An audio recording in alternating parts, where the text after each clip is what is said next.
Գյորջյան Կասկադ 60 ամիս փուլային վճարում բազմաթիվ առավելություններ։ Ասենք Նիկոլ Փաշինյանը գիտակցված գնաց նոյեմբերի 9-ի փաստաթղթի չեղարկմանը կամ Ռուսաստանի հետ հարաբերությունների փչացմանը, դրա գինը դարձավ Արցախի կործանումը։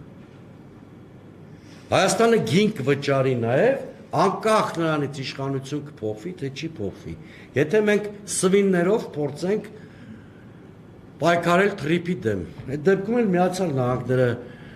ինչ-որ բան կձեռնարկի Հայաստանի դեմ եւ Հայաստանը շատ ծանր հետևանքների առաջ կընկնի։ Հետևաբար որևէ պատասխանատու քաղաքական ուժ չի կարող ձեզ խոստանալ, որ իր իշխանության գալու պարագայում թրիփը կվերանայի։ Կարող են պոպուլիստներ գտնվել, որ ձեզ նման հեքիաթացին խոստումներ տան։ Ես պոպուլիստ չեմ արտաքին քաղաքականության մեջ եւ առավել եւս կարծում եմ, որ պետությունը քուչի բիսեդկից տարբերվում է նրանով, որ միջազգային իր պարտավորությունները հարգում է եւ իշխանության փոփոխության դեպքում ստանձնած միջազգային պարտավորությունները չի վերանայում։ Բայց լավ այդ դեպքում ինչ անենք, որտեղ ես ասացի, թրիփը էս տեսքով ուղղակիորեն հակասում է Հայաստանի շահերին։ Միակ ճանապարհը Միացյալ Նահանգների մեր գործընկերների հետ բանակցելն է, որպեսզի թրիփի հնարավորությունները մեծացվի։ Ասենք Հայաստան-Իրան երկաթուղի կառուցվի, որպեսզի խաշմերուկային բաղադրիչ մտնի այս նախագծի մեջ, կամ թրիփը երկարացվի մինչև երասխ, որը հնարավորություն կտա, որ նույն ռեժիմով մենք ենթադրենք դեպի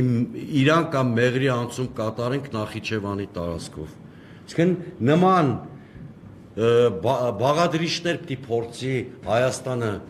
բանակցելու միջոցով, բայց այս իշխանության օրոք դա անհնար մի բան է, բանակցելու միջոցով անել, որպեսզի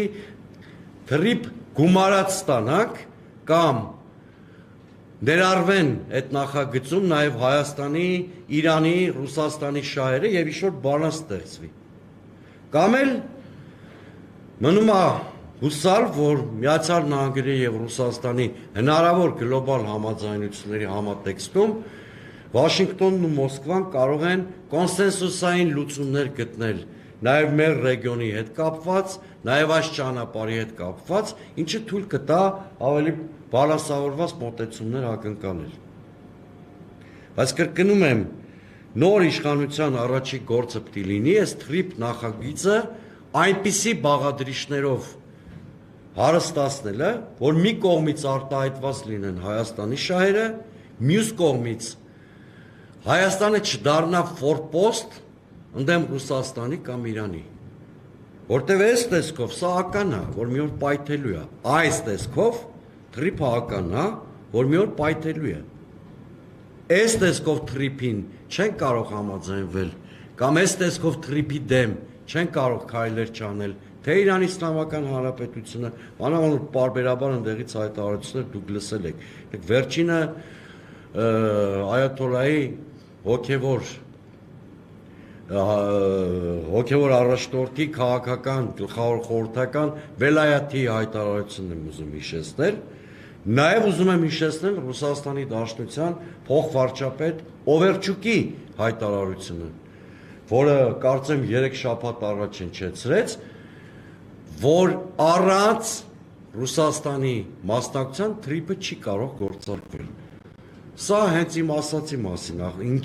ինչի համար են այդպես ասում, որտեղ թրիփը այս ձևով հակասում է Եվրասիական տնտեսական միության կարգավորումներին,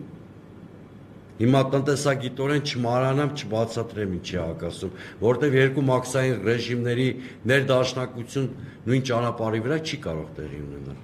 Եվ երկրորդը մեր երկաթուղին հավատարմագրմային կառավարման է տրված ռուսական երկաթուղիների։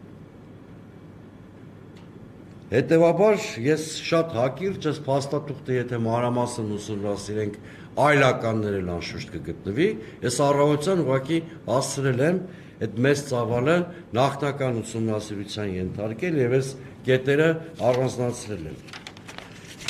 Այսքանը թերևս թրիփի մասին, չնայած դա ասում եմ օրվա գլխավոր իրադարձությունն է, ուզենք թե ոչ։